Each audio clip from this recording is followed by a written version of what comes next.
Over more than 2 decades of doing this work, I have watched people with avoidant attachment styles walk away from relationships that most people would genuinely consider once in a lifetime. I have sat with them, listened to them, and observed them create distance from partners who were patient in ways that most people never managed to be. Partners who were warm, emotionally generous, consistent, and deeply devoted. I have watched avoidance pull away from people who did everything right by any reasonable measure. People who gave space when space was clearly needed, who didn't chase, who didn't pressure, who loved with a kind of quiet steadiness and genuine warmth that most human beings spend their entire lives hoping to find. And after all of that, after watching the avoidant turn away from what should have been everything they needed, I have also watched something else happen. I have watched those same avoidants, the ones who seemed completely beyond reach, completely sealed inside their self-built fortress of emotional self-sufficiency, encounter one very specific type of person. And when that encounter happens, something shifts, not always permanently, not always in ways that resolve cleanly or lead to the kind of ending anyone would write for themselves, but in ways that penetrate the avoidance defenses more thoroughly, more completely, than anything else I have ever witnessed across all my years of studying this particular dynamic. I want to tell you about that person today. And if you're reading this, I have a feeling that person might be you. The type of empath who reaches the avoidant most deeply is not the one who loves the hardest. It is not the one who is the most endlessly patient, the most accommodating, or the most willing to quietly reshape themselves around whatever makes the avoidant feel comfortable. Those qualities, and I want to be clear that they are genuinely beautiful qualities, tend to activate the avoidance withdrawal response rather than disarm it. The reason for this comes down to the nature of the wound itself. The avoidant wound is triggered by need, by the felt sense that another person requires something from them emotionally that they do not yet have the internal capacity to give. And love that is visibly hungry, however pure and sincere its origins, reads to the avoidant nervous system as a form of demand, even when there is no actual demand being made, even when the love is offered freely and without condition. The hunger itself is enough to set off the alarm. So the empath who genuinely brings the avoidant to their knees is not the most devoted or the most endlessly giving. The one who breaks through is the one who carries what I can only describe as sovereign emotional depth. This is the empath who feels everything. And I mean that without exaggeration. They feel with a sensitivity and a precision that functions almost like an additional sense, one that most people don't have access to and wouldn't know how to navigate if they did. They pick up on the subtlest shifts in energy, the finest gradations of mood, the things left unsaid as clearly as the things that are spoken directly. But here is the crucial distinction. They are not controlled by what they feel. They have done the internal work. They have lived through enough, sat inside enough of their own darkness, faced enough of their own difficult truths, and found their way back from enough hard seasons that their emotional depth is no longer something that destabilizes them. It has become their foundation, the ground they stand on rather than a current that sweeps them away. This person does not need the avoidant to be okay. Let that land for a moment, because it is the center of everything. They want the avoidant, genuinely and deeply, with a warmth that is real and palpable and completely sincere. But their sense of okayness, their inner stability, their fundamental feeling of being enough and being whole is not contingent on whether the avoidant chooses to reciprocate. Their openness does not depend on the avoidant's response to it. And that specific combination, that psychological independence, sitting side by side with profound emotional depth and genuine warmth, is the combination that the avoidant's entire defense system was simply never built to handle. It has no answer for it. No mechanism designed to push it away or neutralize it or fit it into any of the familiar patterns that the avoidant has relied on for years. Here is why that matters so much. The avoidance withdrawal mechanism was constructed to operate against one specific type of relational pressure, the pressure of visible need, the pressure of being with someone whose emotional state is clearly and directly affected by whatever the avoidant chooses to do or not do. When the avoidant pulls back and the other person responds by reaching forward, by seeking closeness, by asking for reassurance, by showing the hurt or the anxiety that the distance has created.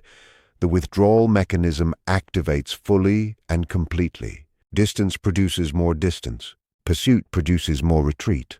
The cycle deepens and compounds in that exhausting circular way that anyone who has ever loved an avoidant knows from the inside out. It has its own terrible momentum, and once it gets going, it can feel nearly impossible to interrupt. But the sovereign empath does not reach when the avoidant pulls back, not because they didn't feel the withdrawal. They actually feel it more precisely and more acutely than most people ever could.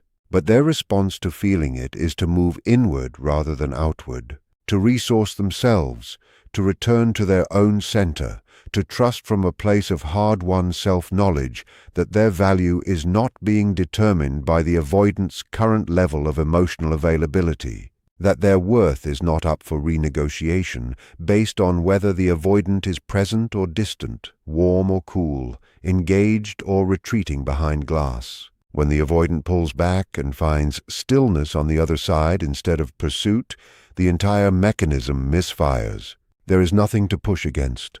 There is no visible hunger to feel quietly superior to, no anxious reaching to confirm the avoidant's familiar narrative of being the self-sufficient one, the less affected party, the one who needs less and therefore holds more power. What there is instead is simply a person standing completely and quietly in themselves, unhurried, unshaken, present without being needy. And that quality of stillness is, to the avoidant, one of the most disorienting and quietly compelling things they have ever come across, because it doesn't fit the pattern.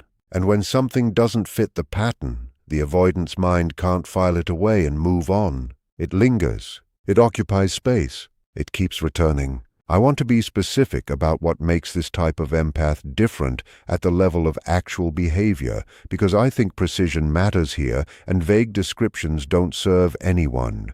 This empath sees the avoidant clearly, not the idealized version of them, not the beautiful potential they carry, not the fully healed and available partner they might one day become if they do the work. The actual person standing in front of them. All of it.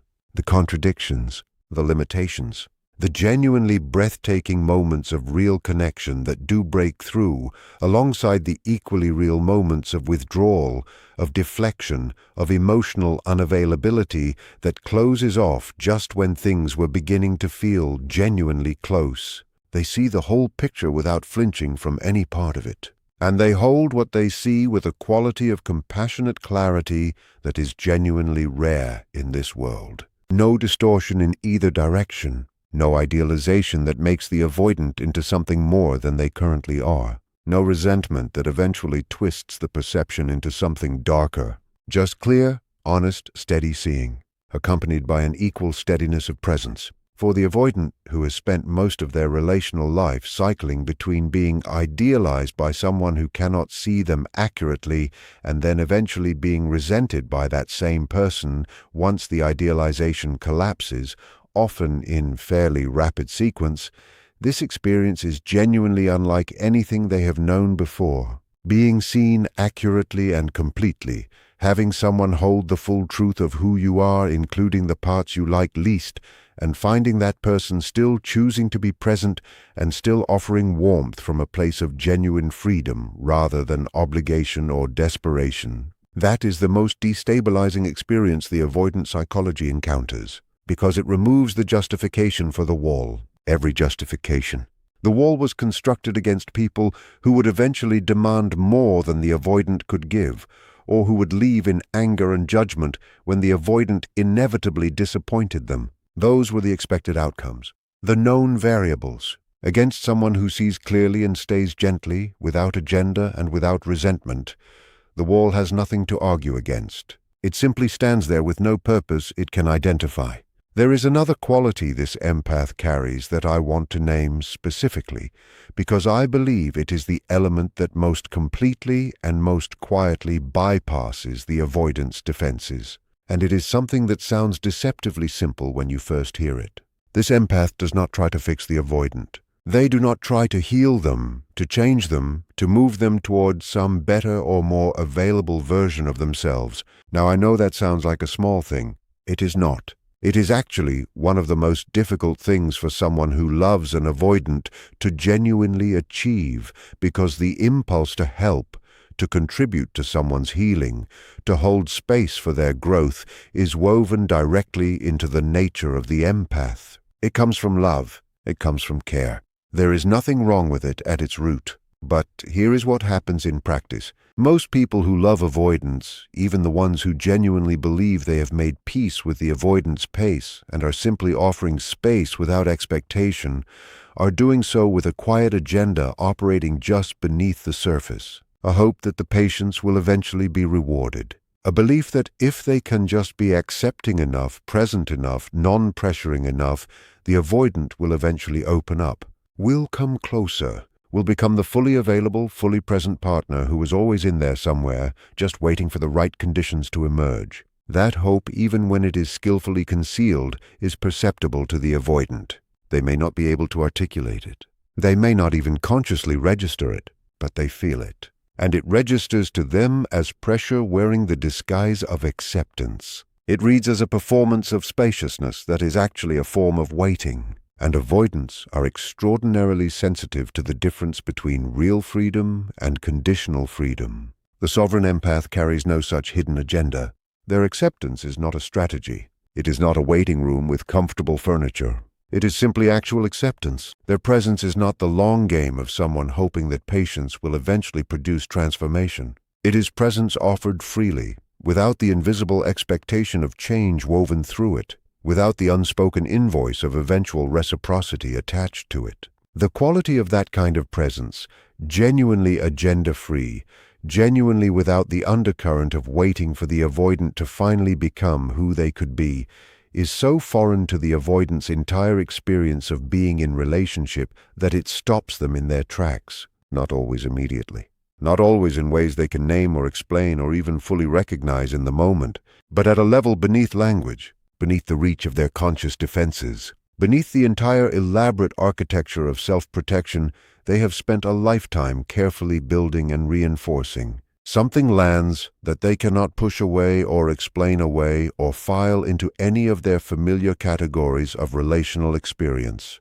And once that happens, once the sovereign empath's presence reaches the avoidant at that level, things change in a way that is not easily undone. It does not guarantee a particular outcome. Life and attachment wounds are more complicated than any formula can capture. But the avoidant is never quite the same after being truly encountered by this kind of person. Something in their interior landscape has shifted. Some previously immovable certainty about their own self-sufficiency has developed a crack that lets in a different kind of light. The avoidant begins to notice, in a way they cannot fully suppress, that their usual mechanisms are not producing their usual results. The withdrawal is not being chased. The distance is not filling up with the other person's anxiety or hurt or reaching. The silence is not landing in the expected way. And that mismatch between what the pattern predicted and what is actually happening creates a kind of inner quiet where a new question can finally form. Not the familiar question of how do I create more distance to feel safer, but something closer to why is this different and what does that difference mean about the story I have been telling myself. The sovereign empath, simply by being who they are, by remaining rooted in themselves while staying genuinely open and warm, asks the avoidant a question that no amount of loving pursuit ever could. They ask it silently, through presence, and through the quality of their stillness. And the question is this: what if the thing you have been running from is not actually what you thought it was? What if closeness with the right person, presence offered without demand, love that does not require you to dissolve yourself to receive it, what if that is not the threat your nervous system has always told you it was? What if you have been protecting yourself from something that could have held you rather than consumed you? That question does not always get answered quickly. The avoidant mind does not restructure itself overnight, and the patterns laid down by early attachment wounds are deep and old and stubborn in the ways that all deeply old things tend to be. But the question has been asked now, and it cannot be unasked. It lives in the space the sovereign empath opened simply by refusing to confirm the avoidant's most familiar and most limiting belief about intimacy. I want to come back to something I said near the beginning because I think it deserves more space than I initially gave it. I said that the sovereign empath has done the internal work, has lived through enough and sat inside enough of their own darkness to find their way back. And I want to be honest about what that actually means, because it is not a small thing and it does not arrive easily or quickly for most people. This is not about having resolved every wound or achieved some permanently elevated state of emotional equanimity. It is about having a genuine relationship with your own interior life, a willingness to feel what is actually there rather than managing it from a distance. A capacity to sit with discomfort without immediately needing to resolve it through seeking reassurance from someone else. An ability to return to yourself, to your own sense of value and wholeness, even when the person you love is not currently offering the warmth or presence you want from them. That capacity you're describing, the ability to turn inward instead of reaching outward for reassurance, is not something anyone is simply born with fully formed. It is built layer by layer through lived experience, through moments where you reached outward and were not met the way you needed, through the slow realization that chasing clarity from someone who cannot provide it only deepens your own instability, through learning, often painfully, that another person's inconsistency is not a reflection of your worth, but a reflection of their current capacity. And that lesson does not land all at once. It repeats, in different forms, with different people, across different stages of your life, until eventually something begins to settle inside you. Not perfectly, not permanently, but enough that when the familiar pull arises, the urge to seek, to ask, to reach, you begin to recognize it. You pause, and instead of moving outward automatically, you start to turn inward. At first, that inward turn can feel unfamiliar, even uncomfortable, because it asks you to sit with your own feelings without immediately trying to resolve them through someone else. It asks you to hold your own uncertainty, your own longing, your own questions, without outsourcing the answer. But over time, something shifts. That inward movement stops feeling like deprivation and starts feeling like grounding. You begin to realize that your emotional stability does not have to be dependent on another person's responsiveness, that your sense of self does not have to rise and fall with someone else's availability, that you can feel deeply, profoundly even, and still remain rooted in yourself. This is the work.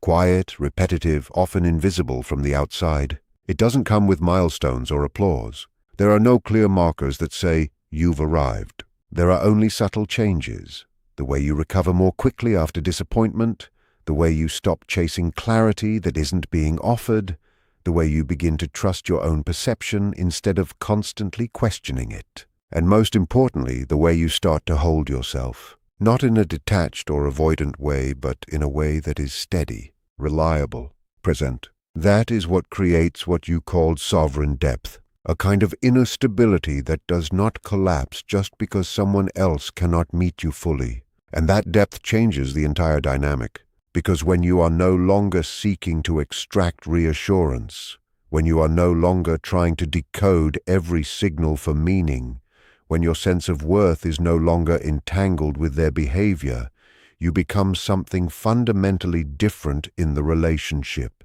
not less caring, not less open, but less dependent on the outcome. And that shift is powerful in ways that are difficult to overstate. Because the avoidant, whether consciously or not, is highly attuned to pressure, to expectation, to the subtle feeling that they are being relied on in a way that feels overwhelming to their current capacity.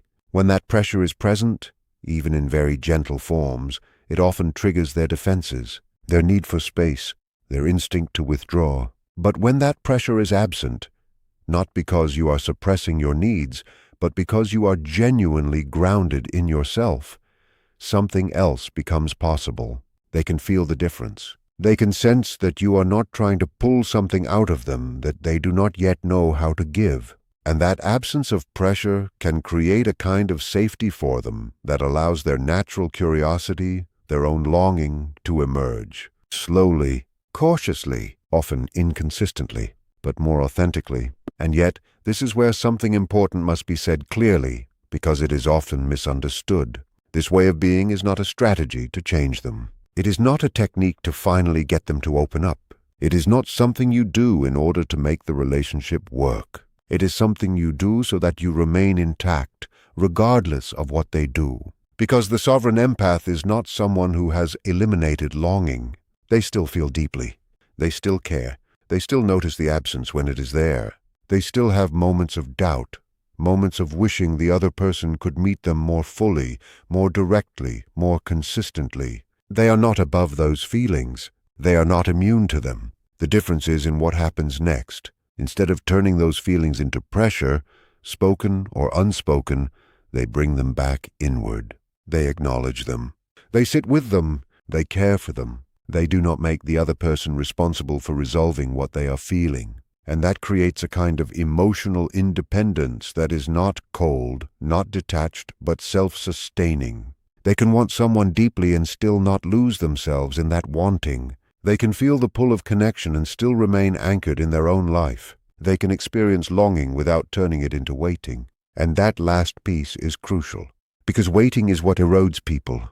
Waiting for clarity. Waiting for consistency. Waiting for someone to become who you can already see they could be. The sovereign empath does not build their life around that waiting. They return to their own movement, their own growth, their own experiences that exist independently of the relationship, not as a distraction, not as a coping mechanism, but because their life is genuinely full enough that it continues, regardless of what the relationship is doing. And that kind of fullness is different from the avoidance version of self-sufficiency. The avoidant self-sufficiency is often defensive. It is about minimizing need, reducing vulnerability, maintaining control. But this kind of self-sufficiency, the one you're describing, is expansive. It includes need, but is not ruled by it. It includes openness, but is not destabilized by uncertainty. It is not about needing less. It is about being resourced enough within yourself that your needs do not become desperation. And that difference is something the avoidant can feel, even if they cannot fully articulate it. Because genuine wholeness does not demand. It invites. It does not overwhelm. It allows space. And paradoxically, that is often what draws them closer. Not because you are trying to pull them in, but because you are no longer pushing against their defenses. You are simply being, fully. And that presence, steady, grounded, open without being consuming, is something they are not used to encountering. But again, this cannot be emphasized enough. Even if this way of being creates more openness in them, even if it softens their defenses, even if it allows the connection to deepen, it does not guarantee that they will meet you at the level you deserve. Because their growth is still their responsibility, and your groundedness does not replace their work. Which brings us to the final piece you named, the story of being too much. This is one of the most deeply rooted narratives people carry, especially those who feel intensely, who perceive deeply, who love with a kind of fullness that does not come in half measures. When that intensity meets someone who cannot receive it, cannot match it, cannot stay present with it, it is very easy to internalize the mismatch as a personal flaw, to believe that the problem is the size of what you feel, that if you were just a little less, a little quieter, a little easier to hold, then it would have worked. But that interpretation is not accurate. It is simply the most accessible explanation when you are trying to make sense of why something meaningful did not fully land. The truth is much simpler, even if it is harder to accept. You were not too much. You were more than they were ready for. And those are not the same thing. One is a judgment about your nature. The other is a recognition of their current capacity. And understanding that difference, not just intellectually but emotionally, is part of what solidifies that sovereign depth. Because when you truly know that you are not too much, something changes. You stop trying to shrink. You stop editing your feelings to make them more palatable. You stop questioning whether your needs are reasonable. And instead, you begin to trust that the right person, the person who is capable, available, and willing, will not experience you as overwhelming. They will experience you as aligned, as something that fits, as something that meets them at the same level they are ready to engage. And until that person is present, whether it is someone new or whether it is the same person who has done the work to grow into that capacity, you are not incomplete. You are not waiting to become enough. You already are, fully. And that knowing, when it truly settles in your body, becomes something unshakable. Not because life becomes easy, not because relationships become simple, but because you are no longer negotiating your worth based on who can or cannot meet you. You stand in it, quietly, fully. And from that place, whatever you choose next, whether it is staying, leaving, opening, or letting go, comes not from lack, but from truth.